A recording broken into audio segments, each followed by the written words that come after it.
Somebody say, supersize my miracle. So here it is, and I'm coming across the mountain. I promise, as my daddy would say, I'm cutting across the field to bid you goodbye. He sits them down on the grass, and while he sits them on the grass, he said, bring the bread to me. That's a blessing right there. He said, bring the bread to me. He said, take the bread, 2 fishes, and the Bible says he blesses it. How many of us have enough faith when God said, bring it to me? Because what you got to understand that I didn't say in the text, and I got it in my sermon that I didn't say it, but what you got to understand is whatever you give to God, God will give it back to you. Because we got to understand that if it stays in our hands, it's nothing but a towel. But when I put it in God's hands, y'all not talking back to me.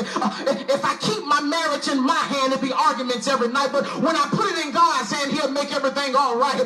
He'll make it to a point where I can say, that's my best friend again.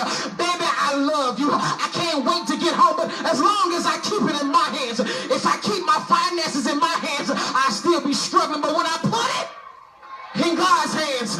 See, this is the miracle. Here it is. I don't want you to miss it. This is the miracle. The miracle is that in the text, here it is, that the miracle was in the people's hands. And what they did was, Jesus said, do what? Give it to me. When Jesus said, give it to me, the bread wasn't multiplied in Jesus' hand.